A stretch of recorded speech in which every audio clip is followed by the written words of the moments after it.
दोस्तों, आज मैं आपके सामने एक बहुत ही जबरदस्त murder mystery suspense thriller movie को लेकर आया हूँ। इसमें आखिर तक जाते जाते आपको लगेगा कि आपने कातिल को पकड़ लिया, लेकिन जब आप क्लाइमेक्स में पहुँचेंगे तो वो आपके होश उड़ा देगा।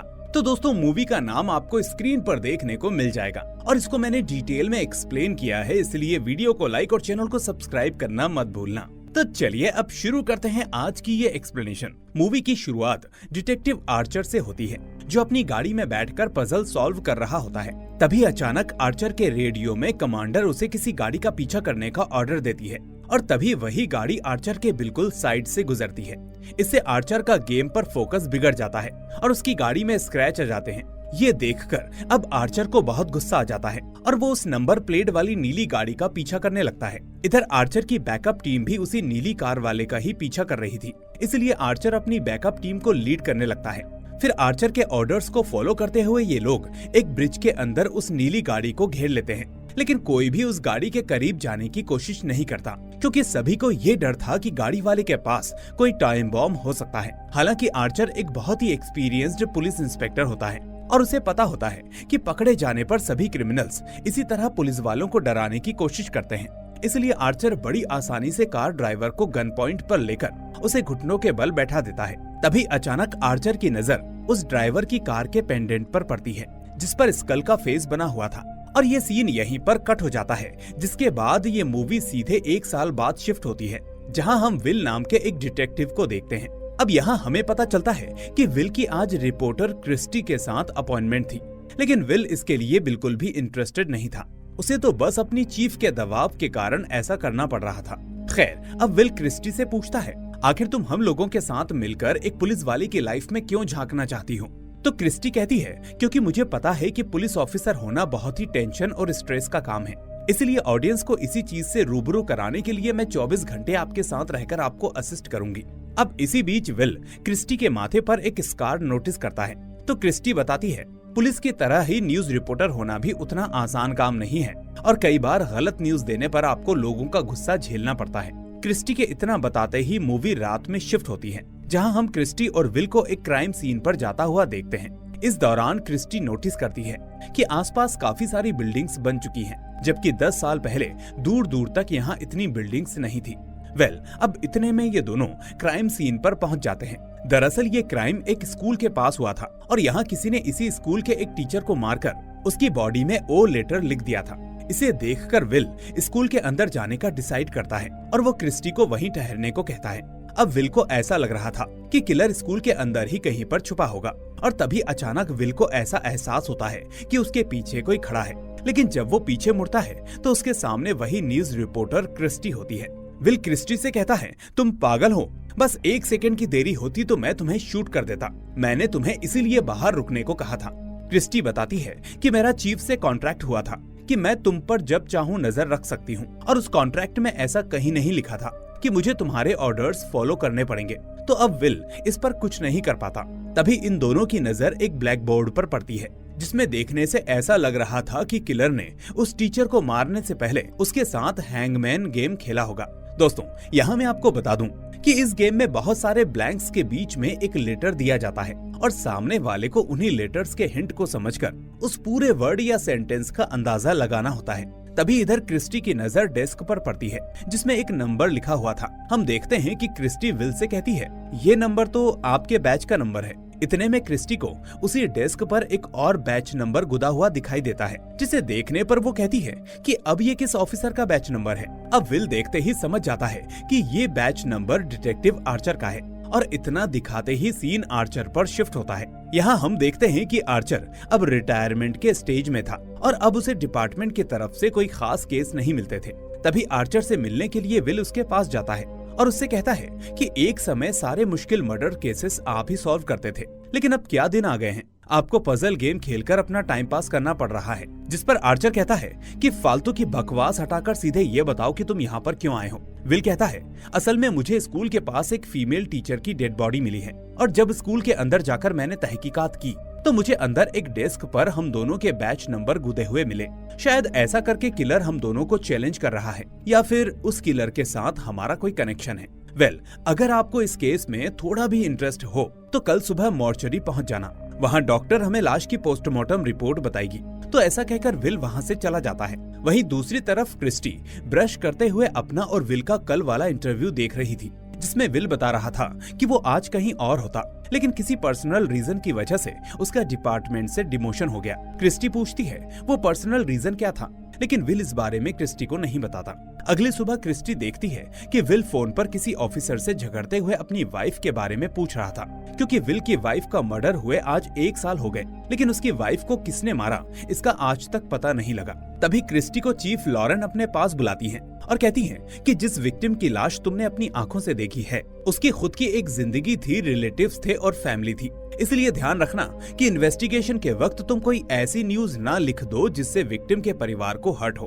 खैर, इसके बाद क्रिस्टी और विल मॉर्चरी में आते हैं और तभी हम देखते हैं कि आर्चर भी वहाँ पर पहुँच जाता है। अब विल आर्चर को टीचर की लाश दिखाकर बताता है इस लेडी का नाम कैरी कपूर था। इसकी उम्र सिर्फ 24 साल की थी और यह मर्डर से महज 3 दिन पहले अपने घर से गायब हो चुकी थी, जिस कारण इसके पेरेंट्स ने इसकी मिसिंग रिपोर्ट भी फाइल करवा रखी है। इसे सुनकर आर्चर डॉक्टर लीसा से पूछता है तुम्हें क्या पता चला? तो लीसा बताती है जब कैरी की डेड बॉडी फॉरेंसिक के लिए मॉर्चरी पहुंचाई गई थी, तभी कैरी की बॉडी हल्की सी गर्म थी, यानी ऑब्वियस कैरी उस वक्त भी जिंदा रही होगी जब किलर उसके चेस्ट के पास ये ओ का बड़ा सा सिंबल बना रहा होगा, और किलर ने जरूर इस सिंबल को किसी बड़े से बॉक्स कटर से काटकर बनाया होगा। इसके अलावा लीसा बताती है हमें कैरी के प्राइवेट पार्ट से कई सारे जख्म के निशान मिले हैं, पर ये निशान 1-2 हफ्ते से भी ज्यादा पुराने हैं और इनमें से कई तो ठीक भी हो चुके हैं। देखने से ऐसा लग रहा है कि ये निशान कैरी को उसके बॉयफ्रेंड ने डोमेस्टिक वायलेंस या फिर किसी आपसी झगड़े में दिए होंगे। इसके बाद ये तीनों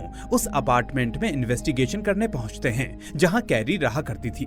इस अपार्टमेंट में एंटर करते ही क्रिस्टी कुछ बुझी हुई सिगरेट्स नोटिस करती है, जबकि कैरी के रिपोर्ट्स के अनुसार उसे किसी ने भी कभी सिगरेट पीते नहीं देखा था। तभी आर्चर कैरी का फोन लाकर क्रिस्टी को दिखाता है कि कैरी जिस रात मरी थी उस रात कैरी के फोन पर जॉय ट्रूमैन नाम से कॉल आया था, और कैरी के मिसिंग फाइल के अनुसार उसके पेरेंट्स ने इसी बात की गवाही भी दी थी कि कैरी का किसी ट्रूमैन नाम के आदमी के साथ अफेयर भी था।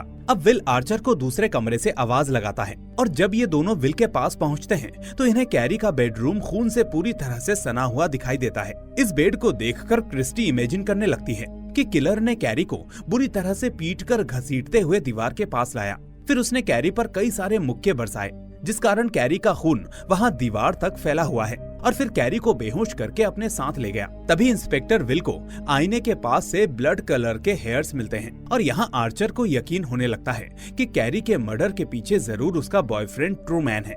लेकिन ट्रूमैन की शक्ल खुद कैरी के पेरेंट्स ने भी नहीं देखी थी, उन्हें सिर्फ ट्रूमैन का नाम मालूम था। आगे ये तीनों कैरी के फोन से ट्रूमैन का एड्रेस पता करके उसके घर पहुंचते हैं और यहाँ घर के बाहर उन्हें एक लेडी दिखती है।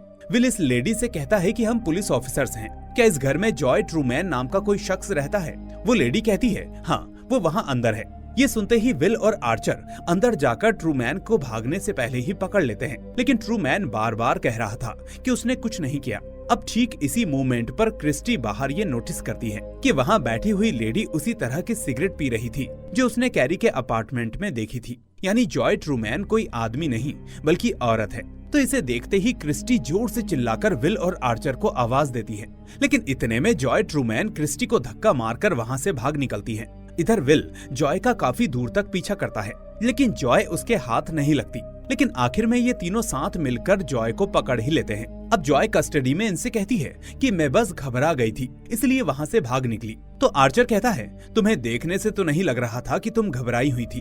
जॉय कहती है वो इसीलिए क्योंकि मेरे साथ ऐसा अक्सर होता रहता है, पुलिस हर दूसरे दिन किसी न किसी कारण से मुझे अरेस्ट करने आ ही जाती है। जिस पर विल कहता है अच्छा ठीक है, पहले ये बताओ कि तुम कैरी कपूर के बारे में क्या जानती हो? तो जॉय कहती है ओह, तो आप लोग मुझे उसके इल्जाम पर अरेस्ट करने आए हैं। तो मैं आप दोनों को पहले ही क्लियर कर दूं कि कैरी के शरीर में जो जख्म के निशान आपको मिले हैं वो खुद मुझसे कैरी ने बनवाए थे, क्योंकि उसे मेरे साथ इंटीमेट होने पर मजा आता था और इसी बात को लेकर मेरी और कैरी की एक छोटी सी लड़ाई भी हुई थी। अब आर्चर कहता है आपने कैरी को आखिरी बार कब देखा था? तो जॉय कहती है शायद 1 हफ्ते पहले, जब मैं कैरी को उसके स्कूल ड्रॉप करने गई थी तो उसने मुझसे कहा था कि वो मुझे कॉल करेगी, लेकिन उसने मुझे एक बार भी कॉल नहीं किया, इसलिए मैंने उसके फोन पर खुद ही एक मिस कॉल मारा, लेकिन कैरी ने मुझे कॉल नहीं किया। इसलिए आप लोग चाहें तो कैरी से उसका मोबाइल लेकर इस बारे में पता कर सकते हैं। लेकिन तभी आर्चर उसे बताता है कि कैरी ऑलरेडी मर चुकी है जिसे सुनकर जॉय को इस बात पर भरोसा नहीं होता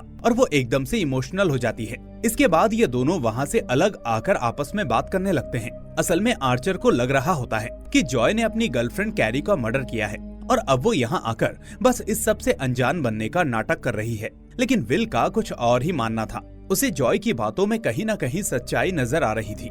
तभी क्रिस्टी अचानक चिल्लाकर दोनों डिटेक्टिव्स को वापस कस्टडी में जाने को कहती है, क्योंकि जॉय ने अपने हाथ की नस काटकर खुद को मारने की कोशिश की थी। इसके बाद ये लोग उसे हॉस्पिटल में भर्ती कराते हैं और फिर इस हादसे के बाद से विल और आर्चर को उनकी चीफ लॉरेंस से बहुत डांट सुननी पड़ती है, क्योंकि उन्होंने लापरवाही करके जॉय को कस्टडी में अकेला छोड़ दिया था। अब आर्चर इसके लिए माफी मांगता है और चीफ से जॉय की हालत के बारे में पूछता है, जिस पर चीफ बताती है कि जॉय अब बिल्कुल सही हालत में है। उसने हमारे ऑफिसर्स को अपनी अलिबाई भी बता दी है, जो बिल्कुल सही है। यानी तुम दोनों ने बेकार में ही जॉय पर शक करके अपना समय बर्बाद किया है, इसलिए अब जाओ और इस केस को ठीक से इन्वेस्टिगेट करो। तो ये सुनकर दोनों वहाँ से चले जाते हैं। फिर आगे रास्ते में जाते वक्त आर्चर विल और क्रिस्टी को बताता है कि कैरी के बेडरूम से मिले ब्लड को जब फॉरेंसिक वालों ने चेक किया तो पता लगा कि कैरी के खून के साथ साथ वहाँ पर किसी जानवर और एक दूसरे इंसान का भी खून मिला हुआ था और डीएनए से हमें पता चला कि वो खून एक पुराने क्रिमिनल डेविड ग्रीन का था। और अफवाहों के अनुसार डेविड ग्रीन अपनी आइडेंटिटी बदलकर यहाँ के चर्च में छुपा हुआ है। इस तरह अब ये दोनों डेविड को अरेस्ट करने चर्च के अंदर पहुँच जाते हैं। तभी इधर आर्चर के पैर से एक वायर टच हो जाता है और वैसे ही आर्चर के चेहरे से कोई चीज टकराकर निकल जाती है, जिससे आर्चर नीचे गिर जाता है। तभी विल वहाँ सामने किलर को देखकर उसे गन पॉइंट पर ले लेता है, लेकिन इधर विल आर्चर की हालत से डिस्ट्रैक्ट हो जाता है और इसका फायदा उठाकर किलर वहाँ से बच निकलता है। अब आर्चर थोड़ा होश में आकर देखता है कि वो असल में एक इंसान की बॉडी थी, जिसके सर पर किलर ने एक सुअर के सिर को जोड़ दिया था और हमेशा की तरह किलर वहीं पास वाली दीवार में हैंगमैन का पजल छोड़कर गया था। आगे वहाँ पुलिस बैकअप टीम पहुँचती है और यहाँ एक ऑफिसर उन्हें बताता है कि इस बार किलर ने जिसका मर्डर किया है वो जेल का ही एक कैदी जिनी विल्सन था, जो कुछ महीनों पहले अपनी जमानत लेकर जेल से बाहर निकला था। आर्चर कहता है कि फिलहाल तो हमें डेविड ग्रीन का पता लगाना चाहिए, वही हमारा मेन सस्पेक्ट है। तो ऑफिसर कहता है आपको डेविड ग्रीन को कहीं ढूंढने जाने की जरूरत नहीं है, क्योंकि वो इसी चर्च में काम करता है। तभी डेविड ग्रीन उनके सामने हाजिर हो जाता है। असल में डेविड इस चर्च का प्रीस्ट बन गया था। इसके बाद ये लोग डेविड से तहकीकात करते हैं। डेविड बताता है मैंने बहुत पहले ही गलत रास्ते छोड़ दिए हैं और अब मैं चर्च का सच्चा प्रीस्ट हूँ। आर्चर पूछता है तो तुम्हारे चर्च में जिनी विल्सन क्या कर रहा था? डेविड कहता है जिनी भी अपनी जिंदगी सुधारकर एक नई शुरुआत करना चाहता था, इसलिए वो मुझसे मिलने अक्सर चर्च आता था। क्या तुम्हारे चर्च में कैरी कपूर नाम की कोई लेडी आती थी? डेविड कहता है नहीं। फिर आर्चर पूछता है तो फिर उसके बेडरूम में तुम्हारा खून कैसे आया? तो इसे सुनकर डेविड कुछ देर के लिए सोच में पड़ जाता है और फिर कहता है कि मैं अगर आप लोगों को इसके पीछे का कारण बताऊंगा तो आप लोग बिल्कुल भी यकीन नहीं करेंगे। दरअसल ये कुछ महीने पहले की बात है। एक दिन मैं अपने बेड पर आराम कर रहा था और तभी अचानक पीछे से किसी आदमी ने हमला करके मुझे बेहोश कर दिया और जब मैं होश में आया तो मैंने देखा कि मेरी बॉडी से अलग अलग हिस्सों से ब्लड बहता जा रहा है। विल कहता है इन शॉर्ट आपका कहना है कि किलर ने आपके ब्लड की चोरी की ताकि वो उस ब्लड को क्राइम सीन में फैलाकर आपको फंसा सके। डेविड कहता है जी बिल्कुल आपने सही समझा। आगे विल क्रिस्टी और चीफ को बताता है किलर हमारे साथ हैंगमैन का गेम खेल रहा है। किलर हर क्राइम सीन पर एक एक्स्ट्रा लेटर लिख कर जाता है और अब तक उसने 3 लेटर्स लिख डाले हैं, जबकि डेड बॉडी हमें सिर्फ 2 विक्टिम्स की ही मिली है। यानी किलर का कोई तीसरा विक्टिम भी था जिसकी लाश अभी तक हमारे हाथ नहीं लगी। और क्योंकि अभी इस गेम में 7 लेटर्स बाकी हैं, इसका मतलब किलर अभी 7 खून और करेगा। आगे मॉर्चरी में डॉक्टर लीसा इन्हें बताती है जिनी विल्सन का खून भी सेम पैटर्न से हुआ है और किलर ने इस आदमी का खून भी उसी एग्जैक्ट टाइम पर किया है जिस वक्त किलर ने पिछली विक्टिम का खून किया था। आर्चर कहता है यानी रात के एग्जैक्ट 11 बजे। क्रिस्टी पूछती है कि आप इतना श्योर कैसे हैं कि उस वक्त 11 बजे होंगे? आर्चर कहता है क्योंकि विल्सन की कलाई में जो घड़ी थी वो एग्जैक्ट 11 बजते ही रुक गई थी। जरूर उसी वक्त किलर ने विल्सन पर हमला किया होगा। इसे सुनकर विल बोलता है यानी किलर अपने हर विक्टिम को करेक्ट 12 घंटे बाद यानी 11 बजे मारता है और फिलहाल 11 बजने में 2.5 घंटे बाकी हैं। यानी किलर अपना अगला और चौथा मर्डर इन्हीं 2.5 घंटों के अंदर करने वाला है। लीसा कहती है एक और बात, इस बार किलर ने विक्टिम के पेट पर एन का सिंबल चाकू या हथियार से नहीं बल्कि पिग की स्किन का इस्तेमाल करके प्रिंट किया था और उसने पिग का सिर इस विक्टिम के सिर के साथ जोड़ दिया था। आर्चर कहता है, वैसे फार्म से खरीदे हुए पिग के ऊपर FDA स्टेप का सीरियल नंबर छपा होता है और वो नंबर इस पर भी होगा और उसी नंबर के जरिए हम इस सुअर को बेचने वाले स्लॉटर हाउस का एड्रेस ट्रेस कर सकते हैं। तो इसे सुनकर विल FDA को कांटेक्ट करने लगता है और उसके बाद ये तीनों उस स्लॉटर हाउस का पता करके चुपचाप से उसका दरवाजा तोड़कर अंदर घुस जाते हैं। अब इस वक्त स्लॉटर हाउस में कोई नहीं होता। तभी क्रिस्टी को वहाँ पर किलर की आंखें दिखाई देती हैं और इसलिए क्रिस्टी जोर से चिल्लाकर वहाँ आर्चर को बुलाती है। लेकिन जब तक किलर वहाँ से जा चुका होता है, फिर आर्चर और विल को पता चलता है कि किलर यहाँ से अपना अगला मर्डर करके फिर भाग गया है। फिर डॉक्टर लिसा विल और आर्चर को बताती है विक्टिम को किलर ने मारकर फ्रीजर में फ्रीज करके पूरी तरह से जमा डाला है और इसलिए हमें विक्टिम के मरने का टाइम पता करने में कम से कम 1 हफ्ता लग जाएगा। अब आर्चर कहता है, हमारे पास इतना समय नहीं है क्योंकि किलर फिर से एक और मर्डर 24 घंटे के अंदर करने वाला है। तभी आर्चर को कुछ महसूस होता है और वो बोलता है कि मुझे एक बात समझ में आई है, फ्रीजर में रखे बाकी मीट पूरी तरह से फ्रीज नहीं हुए, लेकिन इस अकेले आदमी की लाश अच्छे से जम चुकी है। आखिर ऐसा कैसे हुआ? डॉक्टर कहती है, इंसान की खाल और जानवर की खाल की डेंसिटी अलग अलग होती है, तो शायद इसी वजह से इंसानी खाल जल्दी फ्रीज हो गई होगी। तो आर्चर कहता है, लेकिन फ्रीजर का तापमान बस 37 डिग्री है और ऐसे में बॉडी को फ्रीज होने में कम से कम 24 घंटे का समय लगना चाहिए। और अगर मान भी लें कि ये बॉडी इधर 24 घंटे से पड़ी हुई थी, तो इस जगह पर काम करने वाले किसी वर्कर को इस बारे में पता कैसे नहीं चला? फिर आर्चर अंदाजा लगाता है, इस आदमी की डेड बॉडी को किलर जरूर पानी में गीला करके लाया होगा और गीली डेड बॉडी नॉर्मल बॉडीज के मुकाबले ज्यादा जल्दी फ्रीज होती हैं। मतलब किलर डेड बॉडी को किसी ऐसी जगह से लाया है जहां बहुत सारा पानी है। फिर आगे पुलिस यूनिट वहीं के पास के रिवर की छानबीन करते हैं और यहाँ उन्हें उस विक्टिम की गाड़ी मिल जाती है। इसी दौरान आर्चर और क्रिस्टी को विल की वाइफ जैस के बारे में एक और जरूरी जानकारी पता चलती है, लेकिन इनमें से कोई भी विल के दिल को ठेस पहुंचाना नहीं चाहता था। तभी आर्चर किसी तरह से हिम्मत जुटाकर विल के पास जाता है और उसे बताता है, हमें जैस के मर्डर फाइल से एक फोटो मिली है। तो ऐसा कहकर आर्चर वो फोटो विल को दिखाता है जिसमें विल की वाइफ जैस के पेट में वी का सिंबल बना हुआ था। आर्चर कहता है, और कोई नहीं बल्कि तुम्हारी वाइफ ही इस सीरियल किलर की सबसे पहली टारगेट थी। विल कहता है, मैं ऐसा नहीं मानता क्योंकि इस सीरियल किलर ने जितने भी विक्टिम्स को मारा है उन सभी विक्टिम्स की डेड बॉडीज रस्सी से लटकी हुई मिली थी। तो आर्चर कहता है, हाँ, लेकिन ऐसा भी हो सकता है कि किलर तुम्हारी वाइफ को मारकर उसे फांसी से लटका ही रहा हो, पर तभी तुम वहाँ आ गए हो जिससे किलर को समय ही नहीं मिल पाया। अब विल याद करते हुए उसे बताता है कि उस दिन मुझे जैस ने किसी कारण से मुझे जल्दी घर पर बुला लिया था।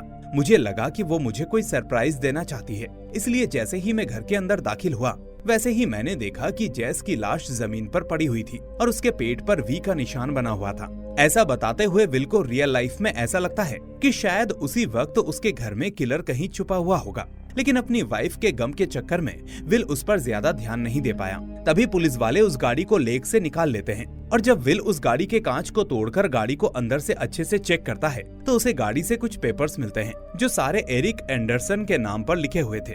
इसलिए अब ये तीनों एरिक के घर पहुंचते हैं, लेकिन एरिक अपने घर से गायब था। तभी इन्हें घर के अंदर शहर का एक छोटा सा रेलवे स्टेशन वाला मॉडल दिखाई देता है।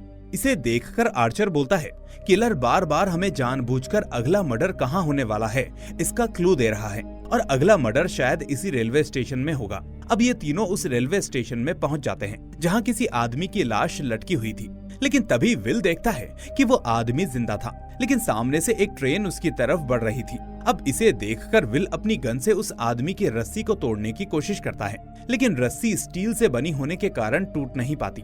इसके बाद विल अपनी पुलिस कार पर चढ़कर उस आदमी से किलर का नाम या चेहरा पता करने की कोशिश करता है, लेकिन ट्रेन काफी तेजी से इनकी तरफ बढ़ रही थी और आर्चर बार बार विल को वापस चलने को बोल रहा था, लेकिन विल बहुत ही जिद्दी था और ट्रेन लगभग इनके करीब ही पहुंच गई थी। और तभी आर्चर विल को खींचकर उसे ट्रैक से बाहर ले आता है, जिससे वो आदमी और उनकी पुलिस कार दोनों ही टूटकर राख हो जाते हैं। और ये सब देखकर विल आर्चर पर बहुत गुस्सा करता है और कहता है, अगर आप बीच में नहीं आते तो मैं कम से कम उस आदमी से किलर का नाम तो जान लेता। तो आर्चर उससे कहता है कि नहीं, तुम ऐसा नहीं कर पाते क्योंकि किलर का नाम किसी को भी नहीं पता और वो किलर एक घोस्ट पर्सनैलिटी है और उसका हम दोनों को छोड़कर इनमें से किसी विक्टिम के साथ कोई डायरेक्ट कनेक्शन नहीं है। तो ये सुनकर विल थोड़ा सा निराश हो जाता है, लेकिन तभी आर्चर विल से वादा करता है कि मैं किलर को जल्द ही ढूंढ निकालूंगा। फिर हम देखते हैं कि मर्डर के बाद पुलिस पर मीडिया का दबाव पड़ने लगता है। इधर क्रिस्टी एक बात को लेकर कंफ्यूज थी कि किलर ने उनके रिसेंट वाले विक्टिम को ट्रेन से कुचलवाकर क्यों मारा, जबकि वो चाहता तो बाकी विक्टिम्स की तरह उसे भी लटका कर मार सकता था। जिस पर विल कहता है कि इससे भी अजीब बात यह है कि किलर को कैसे पता चला कि एरिक के घर में रेलवे स्टेशन और ट्रेन का मॉडल रखा हुआ था। तभी वहाँ एक ऑफिसर फॉरेंसिक रिपोर्ट लेकर आता है और वो बताता है कि जिस आदमी का रेलवे स्टेशन में मर्डर हुआ है उसका नाम हमें नेथन शाइन पता चला है। अब ये सुनकर आर्चर एकदम से चौकन्ना हो जाता है और अपनी यूनिट से चीफ लॉरेन के बारे में पूछता है कि वो किधर है। तो यूनिट वाले बताते हैं कि वो तो आज इधर नहीं है। विल पूछता है क्यों, क्या हुआ? आर्चर कहता है नेथन पीकर गाड़ी चला रहा था और उसी दौरान उसने गाड़ी से चीफ को टक्कर मार दी, जिस वजह से चीफ ऑफिस नहीं आई। यानी इसका मतलब किलर का अगला टारगेट चीफ होंगी। तो आगे आर्चर अपनी यूनिट के साथ चीफ लॉरेन के घर पहुंचता है। यहाँ किलर लॉरेन को उसके घर में फांसी लगा चुका था, लेकिन लॉरेन की सांसें चल रही थी, इसलिए ये दोनों लॉरेन को बचा लेते हैं। तभी आर्चर देखता है कि लॉरेन की चेस्ट पर किलर पूरा अल्फाबेट नहीं लिख पाया, यानी किलर अभी भी यहीं लॉरेन के घर के आसपास में ही होगा। तो ये दोनों लॉरेन के घर की छानबीन करने लगते हैं। इसी दौरान आर्चर एक पुलिस ऑफिसर से टकरा जाता है और उसी वक्त विल देखता है कि अंदर बाथटब में किसी आदमी की लाश थी और लाश के ऊपर पुलिस का सामान पड़ा हुआ था। इसका मतलब ये मरा हुआ आदमी असली पुलिस ऑफिसर है और जो अभी अभी आर्चर के बगल से गुजरा वो असली किलर है। अब ये रियलाइज होते ही आर्चर और विल किलर के पीछे भागते हैं, लेकिन किलर इनके बाहर पहुंचने से पहले ही अपनी बाइक लेकर फरार हो जाता है। इसे देखकर ये दोनों अपनी गाड़ी से किलर का पीछा करते हैं, लेकिन अंत में इनकी गाड़ी का एक्सीडेंट हो जाता है और किलर इनके सामने से भाग निकलता है। अगली सुबह उस एक्सीडेंट के दौरान क्रिस्टी को हल्की सी चोट आ गई थी, पर अब क्रिस्टी हॉस्पिटल से डिस्चार्ज हो चुकी है। यहाँ अपने साथ आगे चलने से पहले विल और आर्चर दोनों क्रिस्टी को वार्निंग देते हैं कि आगे बढ़ना बहुत जोखिम भरा होगा, जिसमें क्रिस्टी की जिंदगी भी जा सकती है। लेकिन क्रिस्टी अचानक से सीरियस हो जाती है और उन्हें बताती है कि आज से तकरीबन कुछ सालों पहले रात को हाईवे से गुजरते वक्त मुझे किसी आदमी ने पीछे से आकर बेहोश कर दिया था और इसी बीच उसके चाकू के नोक ने मेरे माथे पर स्क्रैच कर दिया और वही स्कार मेरे सिर पर आज तक पड़ा हुआ है। वेल, फॉर्चुनेटली वो आदमी मुझे किडनैप करना चाहता था, लेकिन वो ऐसा कर नहीं पाया। फिर वो बताती है कि आगे चलकर उस आदमी को ढूंढने का केस इंस्पेक्टर माइकल को मिला और इंस्पेक्टर माइकल मेरी बहुत ज्यादा केयर करते थे और साथ ही उन्होंने मुझसे ये वादा किया था कि वो उस किडनैपर को ढूंढ निकालेंगे। लेकिन लास्ट मोमेंट पर किडनैपर ने इंस्पेक्टर माइकल को चाकू घोंपकर वहां से भाग निकला, जिससे इंस्पेक्टर माइकल की मौत हो गई। उस दिन के बाद से मैंने ये कसम खाई कि मैं लोगों को पुलिस ऑफिसर्स की यही गुड साइड प्रेजेंट करूंगी, लोगों को दिखाऊंगी कि कैसे पुलिस दिन रात हमारी मदद करने में जुटी रहती है। अब यहाँ क्रिस्टी की इस कहानी को सुनकर आर्चर गाड़ी स्टार्ट करता है और ये तीनों हॉस्पिटल से पुलिस डिपार्टमेंट की तरफ जाने लगते हैं। फिर डिपार्टमेंट में पहुंचकर विल कहता है, अगर इस खूनी की सबसे पहली विक्टिम मेरी वाइफ थी तो फिर खूनी ने मेरी वाइफ को मारकर वापस से कत्ल करने का सिलसिला ठीक 1 साल बाद ही शुरू क्यों किया? तो आर्चर पूछता है कि तुम्हें क्या लगता है ऐसा क्यों है? विल बोलता है, मेरी समझ से सिर्फ 2 ही ऐसे रीजंस हैं जिनकी वजह से सीरियल किलर मर्डर करना बीच में छोड़ देता है। पहला रीजन ये हो सकता है कि सीरियल किलर को किसी ने मार डाला हो, लेकिन ऐसा ऑब्वियसली हुआ नहीं होगा। तो हमारे पास दूसरा रीजन बचता है और वो ये कि सीरियल किलर किसी बात से अरेस्ट होकर जेल में 1 साल तक बंद रहा होगा। आर्चर कहता है हाँ, ये दूसरा रीजन थोड़ा सेंस बनाता है। विल कहता है, इस बेसिस पर हमें किलर का पता लगाने के लिए डेटाबेस से उन सभी मुजरिमों के नाम निकलवाने होंगे जो मेरी वाइफ के मर्डर के ठीक बाद जेल गए थे और टीचर के मर्डर से पहले उनकी जमानत हो गई थी। लेकिन ऐसे कैदी को ढूंढने में हफ्ते गुजर जाएंगे और अभी हमारे पास बिल्कुल वक्त नहीं है। तो क्रिस्टी कहती है कि आप दोनों एक बात भूल रहे हैं कि किलर पहला मर्डर करते ही आप दोनों के बैच नंबर डेस्क पर लिख कर गया था, इसलिए मोस्ट प्रोबेबली ये किलर वही मुजरिम होगा जिसे आप दोनों में से किसी एक ने पकड़ा था। तो विल इस बात पर क्रिस्टी की बहुत तारीफ करता है, लेकिन तभी क्रिस्टी शहर में लगी सीसीटीवी मॉनिटर की तरफ इशारा करती है।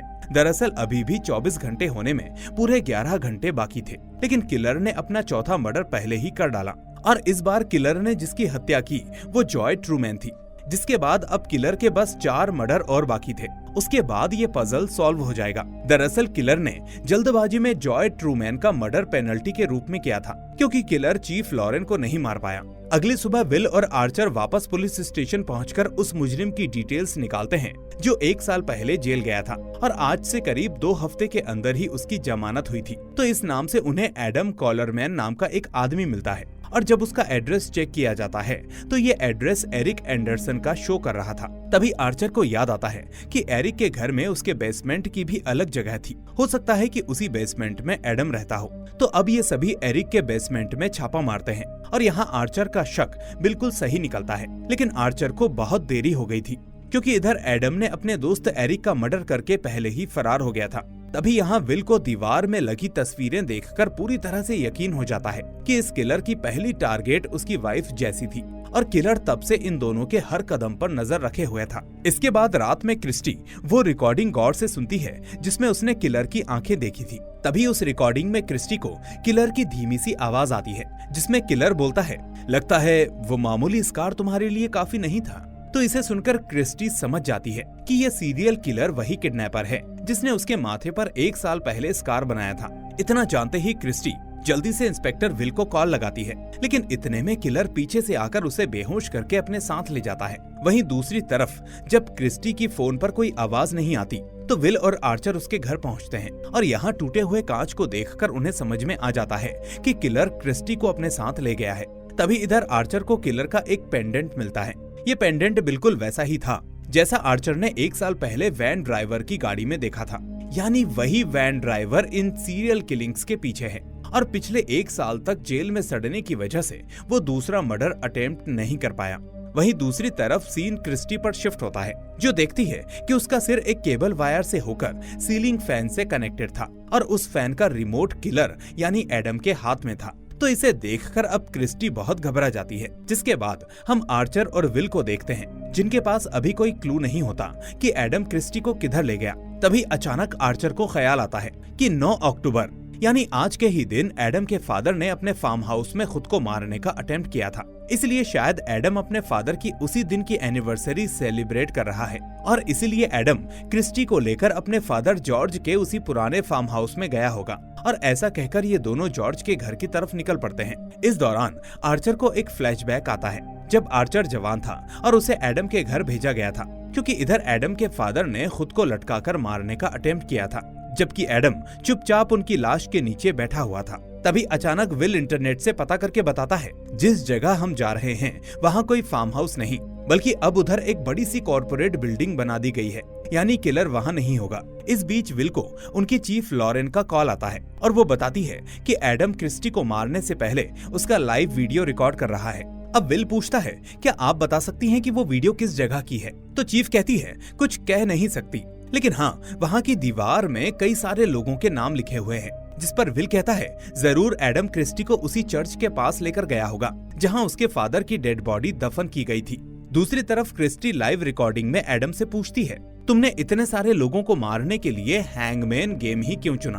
तो एडम कहता है, क्योंकि मैं हमेशा से लोगों को अपने हिसाब से कंट्रोल करना चाहता था और लोगों को कंट्रोल में रखने की फीलिंग्स ही मेरे लिए सबसे एक्साइटिंग फीलिंग है। वो आगे कहता है, दरअसल मैं पहले एक डिपार्टमेंटल स्टोर में काम करता था और वहाँ मैं मूर्तियों के कपड़े चेंज करके उन्हें जैसी मर्जी वैसे संवार सकता था और उसी दौरान उनके साथ जो मर्जी हो मैं वो कर सकता था, जैसे इस वक्त मैं तुम्हारे साथ कर सकता हूँ। ये सुनकर क्रिस्टी कहती है, जरूर तुम्हें किसी चीज का ट्रॉमा है, तभी तुम्हारी हालत आज ऐसी हो गई है। एडम कहता है, हाँ तुमने सही अंदाजा लगाया, लेकिन तुम मेरे ट्रॉमा को कभी समझ नहीं सकती। तभी इतने में वहाँ आर्चर और विल आ जाते हैं, लेकिन विल दूसरी तरफ चला जाता है ताकि एडम को घेर सके। तभी अचानक आर्चर एडम के सामने जाकर कहता है, एडम मेरी बात सुनो, मुझे पता है कि ये सारी गलती मेरी थी और उस वक्त तुम सिर्फ 6-7 साल के थे जब तुम्हारे पिता ने अपनी जान ली। उस वक्त मुझे तुम्हारे घर इन्वेस्टिगेशन के लिए भेजा गया था और फिर जब मैंने देखा कि तुम्हारे पिता मर चुके हैं तो ये कंफर्म होते ही मैं अपनी ड्यूटी निभाकर वहाँ से चला गया, जबकि मुझे उस वक्त तुम्हें कंसोल करना चाहिए था, तुम्हारे साथ वक्त बिताकर तुम्हें संभालना चाहिए था। अब एडम कहता है कि डैड का साया छिन जाने के बाद मुझसे मेरा घर भी छीन लिया गया और मैंने अपने कई साल इतने सारे ट्रॉमा और गम के साथ गुजारे जिसे तुम सोच भी नहीं सकते। वो कहता है, पुलिस ऑफिसर्स लोगों के दुखों को सुनकर सिर्फ उनकी फाइल्स बनाकर एक जगह रख देते हैं। उन्हें बिल्कुल अंदाजा नहीं होता कि जिसके साथ वो सब गुजरा होगा उसे कैसा फील हुआ होगा। अब आर्चर एडम से कहता है, मुझे पता है सारी गलती मेरी है और उस दिन मुझे ऐसे ही तुम्हें छोड़कर नहीं जाना चाहिए था, इसलिए इस बात की सजा तुम मासूम लोगों को क्यों दे रहे हो? इसके बदले तुम मुझे सजा दो और क्रिस्टी को छोड़ दो। जिस पर एडम कहता है, मुझे भटकाने की कोशिश मत करो, वैसे भी मैं किसी की बात नहीं सुनता। अब ऐसा कहकर एडम अपने रिमोट को दबाने ही वाला होता है कि तभी विल एडम पर हमला कर देता है और एडम रिमोट दबाकर वहां से भाग जाता है। लेकिन आर्चर सही टाइम पर पंखे में गोली मारकर क्रिस्टी को नीचे ले आता है, जिसके बाद विल एडम को ढूंढने दूसरी तरफ निकल जाता है। पर तभी अचानक एडम आकर विल पर हमला कर देता है और अपने नुकीले चाकू से विल की हत्या करने ही वाला होता है कि तभी वहां आर्चर आकर विल को बचा लेता है। अब एडम को रोकने के चक्कर में विल और आर्चर दोनों सीढ़ियों से गिर जाते हैं, जबकि एडम सीढ़ियों से एकदम नीचे चला जाता है और आर्चर यहाँ बूढ़ा होने की वजह से ज्यादा देर तक जिंदा नहीं रह पाता।